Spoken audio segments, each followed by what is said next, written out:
Hello दोस्तों, आप सभी का अपने YouTube channel RS education academy में फिर से स्वागत है। तो बच्चों, आज मैं आपके बीच बहुत ही इम्पोर्टेंट चीज़ लेकर आया हूँ और ये साइंस के अकॉर्डिंग होगा, जो काफ़ी इम्पोर्टेंट होगा, आपके बोर्ड से काफ़ी इम्पोर्टेंट है। तो बच्चों, आज मैं आपके बीच ऑब्जेक्टिव लेकर आया हूँ और ये objective her chapter by chapter होंगे। तो इसमें से मैं पहले आपको फर्स्ट चैप्टर और सेकंड चैप्टर को लेकर आया हूँ आपके सामने। इसी टाइप से आपके जितने भी चैप्टर बच जाएंगे वो सभी को मैं इसके बाद सीरियल बाय सीरियल लेकर आऊँगा आपके सामने।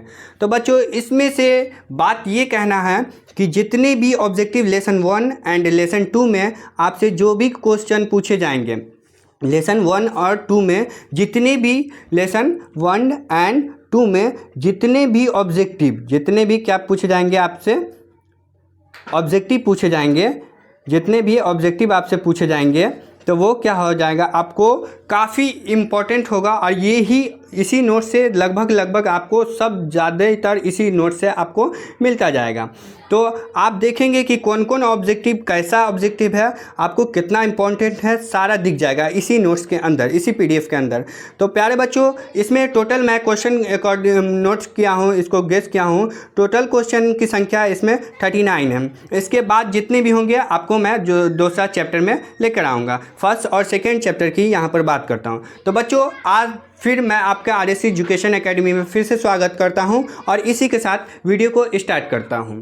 तो प्यारे बच्चों, आगे चलते हैं, पहला क्वेश्चन की ओर चलते हैं। हमारा पहला क्वेश्चन है, अम्ल और क्षार, अम्ल और क्षार आपस में अभिक्रिया करके क्या बनाते हैं। बहुत ही अच्छा क्वेश्चन है बच्चों कि अम्ल और क्षार जो होते हैं वो आपस में अभिक्रिया करके क्या बनाते हैं। तो वो जो होते हैं आपस में अभिक्रिया करके, ऑप्शन में देखिए आपको दिया हुआ, फर्स्ट A में दिया हुआ लवण, B में दिया हुआ भस्म और C में क्षार है और D में इनमें से कोई भी नहीं है। तो प्यारे बच्चों, आपको मालूम होना चाहिए कि अम्ल और क्षार जो होते हैं वो आपस में अभिक्रिया करने पर लवण बनाते हैं। क्या बनाते हैं? ऑप्शन नंबर A मेरा यहाँ पर राइट आंसर है। तो लवण बनाते हैं। ठीक है प्यारे बच्चों, आगे चलते हैं हम सेकंड क्वेश्चन की ओर। क्वेश्चन नंबर 2 है, जल में घुलनशील, जल में घुलनशील भस्म क्या कहलाते हैं। तो जल में जो घुलनशील भस्म होते हैं वो प्यारे बच्चों आप देख सकते हैं, इसमें ऑप्शन में क्या दे रखा है। ऑप्शन में दे रखा है A में है क्षार, B में है लवण और C में भस्म एंड D में है आपको यहाँ पर इनमें से कोई नहीं। तो आपको पता होना चाहिए कि जल में जो घुलनशील भस्म होते हैं वो क्या कहलाते हैं। तो ऑप्शन नंबर A हमारा यहाँ पर राइट आंसर होगा, क्षार कहलाते हैं। ये हमारा क्षार कहलाएंगे। चलो बच्चों, आगे देखते हैं तीसरा प्रश्न की ओर। तीसरा प्रश्न क्या कहता है? तीसरा प्रश्न यहाँ पर कहता है बच्चों कि जल की एक अणु में हाइड्रोजन एवं ऑक्सीजन के परमाणु की संख्या का अनुपात क्या है, या परमाणु की संख्या का अनुपात बताएं। इस टाइप से भी आपसे पूछा जा सकता है। तो यहाँ पर ऑप्शन दे रखा है 1:2, 2:1, 3:2, 2:3। तो पता होना चाहिए बच्चों कि यहाँ पर जो अनुपात हमारा कौन सा अनुपात होगा। ऑप्शन नंबर B जो है हमारा, ऑप्शन नंबर B 2:1, यह हमारा राइट आंसर है।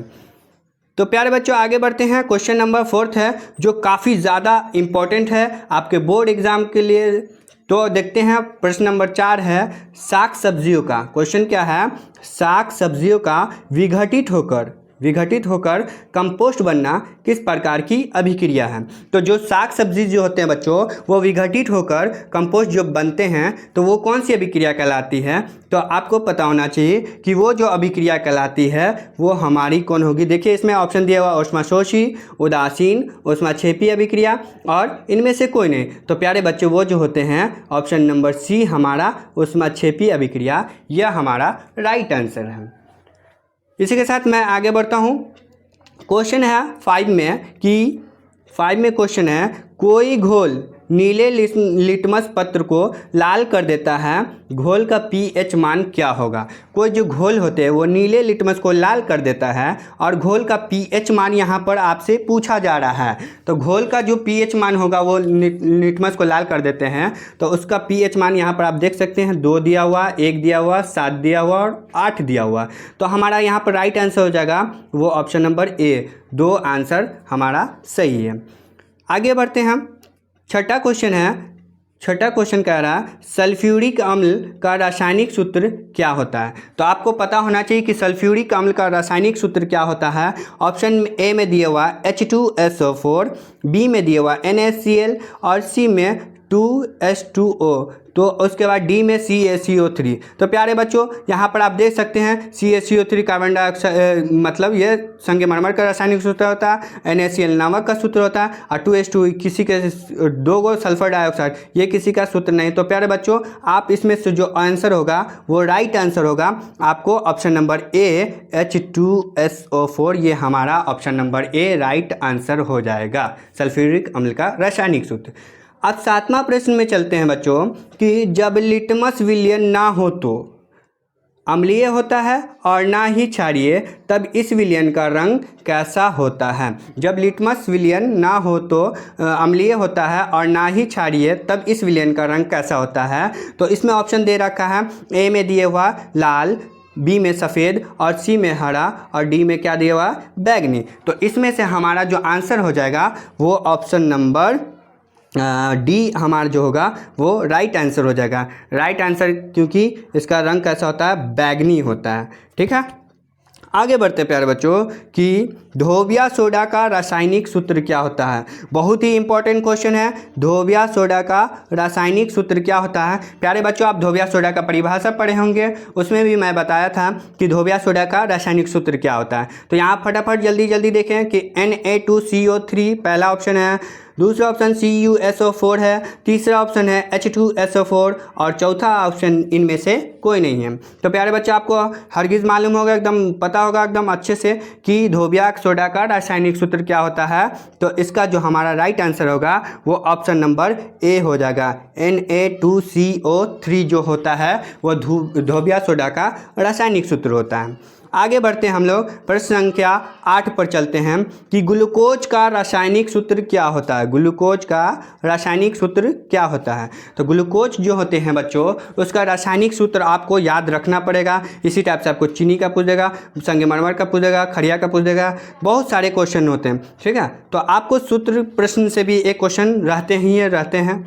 तो आप देखेंगे ग्लूकोज का यहाँ पर दे रखा है ऑप्शन ए में C6H22O11, बी में C6H6 और सी में C6H12 और O6 और डी में क्या है इनमें से कोई नहीं। तो बच्चों आप देख सकते हैं हमारा राइट जो आंसर हो जाएगा यहाँ पर देखिए आपका राइट आंसर क्या हो जाएगा, आपको बता देते हैं C6H22O11 आपका राइट नहीं है, C6H6 भी राइट आंसर नहीं है। तो हमारा ऑप्शन नंबर सी क्या हो जाएगा C6H12 और O6 क्या है ग्लूकोज का रासायनिक सूत्र है।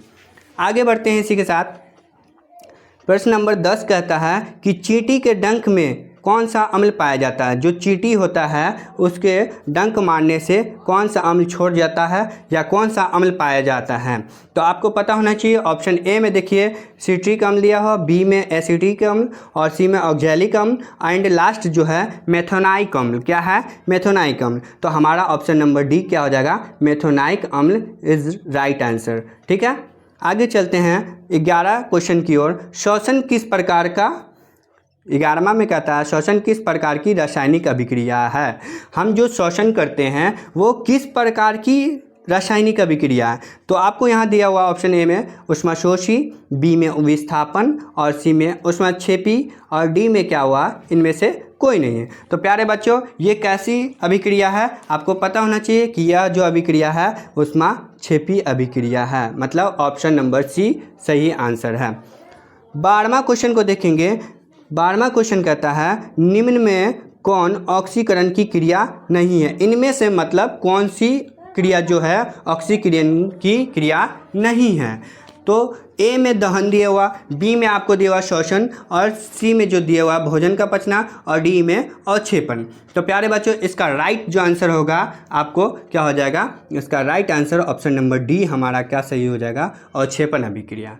आगे बढ़ते हैं समीकरण दिए हुआ प्यारे बच्चों 13वां सवाल जो है 13 क्वेश्चन कि समीकरण 2H2 + O2 हाइफन उसके बाद क्या हुआ 2H2O एक क्या है आपको बताना है कि यह एक कैसी रासायनिक अभिक्रिया या कैसी समीकरण है। तो यह कैसा समीकरण है यह जो है बच्चों आपको ये कैसा अभिक्रिया है या कैसी समीकरण है, तो आपका यहाँ पर देख सकते हैं।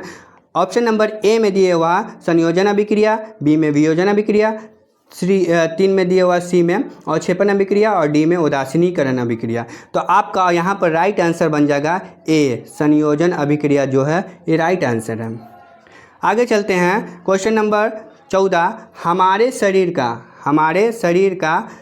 हमारे शरीर पीएच के कितने परास के बीच कार्य करता है। हमारा शरीर जो है वो पीएच के कितने परासों के बीच कार्य करता है। तो बच्चों आपका देखिए यहाँ पर ऑप्शन 6.0 से लेकर 6.8 है, बी में है 7.0 से 7.8 तक है और सी में है 2.1 से लेकर 3.8 है एंड लास्ट क्या है आपका 5.1 से लेकर 5.8। मतलब आपका जो यहाँ पर राइट आंसर होगा वो ऑप्शन नंबर बी जो होगा राइट आंसर हो जाएगा। 7.0 से लेकर 7.8 जो होता है राइट आंसर है। आगे चलते हैं क्वेश्चन नंबर 15 है नाइट्रोजन। क्वेश्चन नंबर 15 है नाइट्रोजन डाइऑक्साइड के धुएं का जो रंग होता है वो रंग कैसा होता है। नाइट्रोजन डाइऑक्साइड के धुएं का रंग कैसा होता है।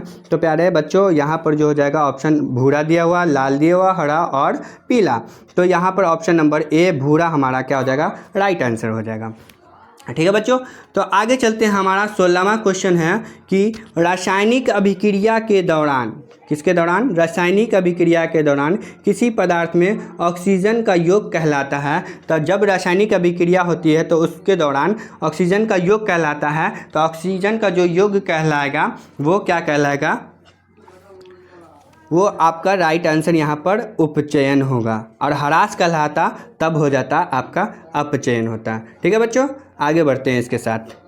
क्वेश्चन नंबर हमारा 17 है। 17 क्वेश्चन देखेंगे कि रासायनिक अभिक्रिया के दौरान किसी पदार्थ में ऑक्सीजन का ह्रास कहलाता है। फिर से आ गया बच्चों वही क्वेश्चन, तो आप जल्दी जल्दी देखेंगे और बताएंगे क्या हो जाएगा। ऑप्शन नंबर यहाँ पर हमारा बी क्या है राइट आंसर है, अपचयन।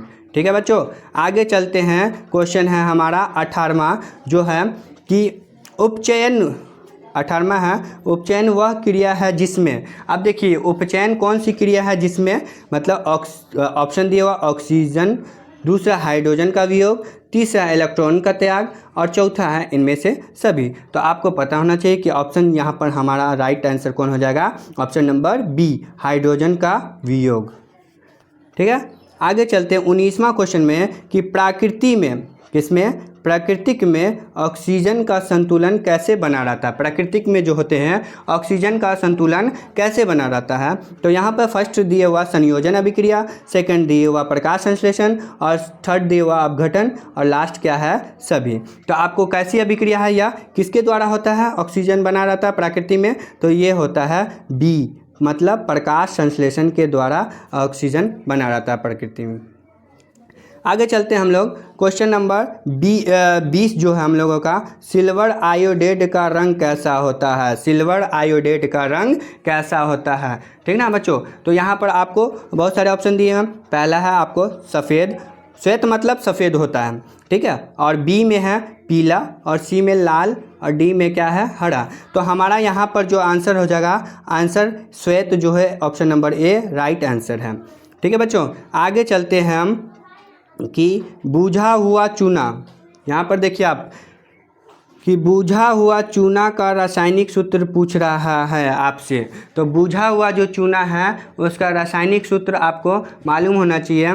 तो आपका यहाँ पर ऑप्शन नंबर ए जो हमारा हो जाएगा वो राइट आंसर होगा, Ca(OH2) जो राइट आंसर होता है। आगे चलते हैं बच्चों कि हम लोगों का प्रश्न कहता है कि 22वां प्रश्न है कि निम्नलिखित में कौन भस्म नहीं है। इनमें से मतलब भस्म कौन नहीं है।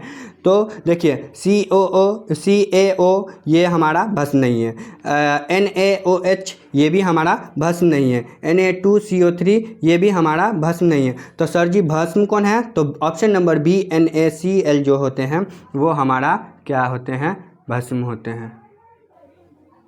ठीक है, आगे चलते हैं। आगे है क्वेश्चन कहता है क्वेश्चन नंबर 23 हाँ, क्वेश्चन नंबर 23 कहता है निम्नलिखित यौगिक में कौन अम्ल है? इनमें से मतलब कौन इन यौगिकों में से कौन अम्ल है? ठीक है ना। तो CuO दिया हुआ, H2SO4 दिया हुआ और Na2O दिया हुआ और Ca*OH2 दिया हुआ। तो आपको यहाँ पर दिख रहा होगा कि कौन हमारा जो है निम्नलिखित में से यौगिक कौन है। तो यौगिक जो होते हैं वो प्यारे बच्चों ऑप्शन नंबर बी H2SO4 हमारा यहाँ पर यौगिक है। ठीक है ना बच्चों, मैं स्पीड में लेकर चलूँगा क्वेश्चन नंबर 24 की ओर। प्राकृतिक सूचक क्या है? ठीक है, प्राकृतिक सूचक किसमें से पूछ रहा है? तो पहला ऑप्शन हल्दी है, दूसरा ऑप्शन मैथिल ऑरेंज, तीसरा फेनॉल प्लैथिन है, इनमें से कोई नहीं है। तो आपको पता होना चाहिए लास्ट हमारा इसका आंसर कौन हो जाएगा। इसका आंसर जो होगा ऑप्शन नंबर ए हल्दी राइट आंसर है। चलो बच्चों इसके साथ आगे बढ़ते हैं। आगे है 25वां क्वेश्चन हमारा कि अधातु के ऑक्साइड होते हैं। अधातु जो होते हैं उसके जो ऑक्साइड होते हैं वो कैसे होते हैं? उदासीन होते हैं, अम्लीय होते हैं, क्षारीय होते हैं या सभी होते हैं? तो हमारे जो अधातु के ऑक्साइड होते हैं वो कैसे होते हैं? तो वो option number B right answer अम्लीय होते हैं। ठीक है, और ऑप्शन नंबर 26 क्वेश्चन देखेंगे। क्वेश्चन नंबर 26 कि निम्न में से किस विलयन का उपयोग दीवारों को सफ़ेदी करने में किया जाता है? कौन सी विलयन का उपयोग हम दीवारों को सफ़ेदी करने के लिए करते हैं? तो कौन सी विलयन का जो उपयोग हम दीवारों को सफ़ेदी करने के लिए करते हैं प्यारे बच्चों? तो इसमें ऑप्शन हमारा राइट आंसर देखिए ऑप्शन नंबर बी Ca*OH2 जो हम सफ़ेदी करने में करते हैं, जो बुझा हुआ चूना होता है उसी को। ठीक है, और हमारा 27वां क्वेश्चन है। 27वां क्वेश्चन क्या है कि प्लास्टर ऑफ पेरिस। देखिए 27वां क्वेश्चन ध्यान से देखिएगा। प्लास्टर ऑफ पेरिस का रासायनिक नाम क्या है? प्लास्टर ऑफ पेरिस का यहाँ पर आपको सूत्र नहीं पूछा जा रहा है, यहाँ पर रासायनिक नाम पूछा जा रहा है। तो प्लास्टर ऑफ पेरिस का रासायनिक नाम आप देखेंगे यहाँ पर कि ऑप्शन ए में दिया हुआ कैल्शियम सल्फेट, ऑप्शन बी में कैल्शियम सल्फेट मोनोहाइड्रेट और सी में कैल्शियम क्लोराइड और डी में क्या है कैल्शियम सल्फेट अर्धहाइड्रेट। तो हमारा यहाँ पर जो राइट आंसर हो जाएगा ऑप्शन नंबर डी क्या हो जाएगा? राइट आंसर हो जाएगा कैल्शियम सल्फेट अर्धहाइड्रेट हमारा राइट आंसर हो जाएगा। आगे चलते हैं प्यारे बच्चों। क्वेश्चन नंबर 28वां आयोडीन युक्त नमक है। आयोडीन युक्त नमक कौन है इनमें से? तो आयोडीन युक्त नमक जो है हमारा ऑप्शन नंबर ए और बी दोनों हो जाएगा। यहाँ पर ऑप्शन नंबर सी, मतलब ए और बी में क्या है NaCl + Kl, उसका बी में है NaCl + KiO3 है। तो हमारा इसलिए ए और बी ऑप्शन नंबर सी यहाँ पर राइट आंसर है। आगे चलते हैं। 29वां क्वेश्चन है लिटमस विलयन बैगनी रंजक होता है जिसमें से निकाला जाता है। लिटमस विलयन बैगनी रंजक होता है जिसमें से निकाला जाता है। तो इसमें से क्या निकाला जाता है बच्चे? इसमें से देखिए ऑप्शन दिया हुआ लाइकेन, बी में दिया हुआ पत्ता गोभी, सी में हल्दी और डी में है पीटूनिया फूल। तो इसमें से जो निकाला जाता है वो आपको क्या निकाला जाता है प्यारे बच्चों? Option number A right answer हो जाएगा। लाइकेन जो होते हैं इनमें से लाइकेन निकाले जाते हैं।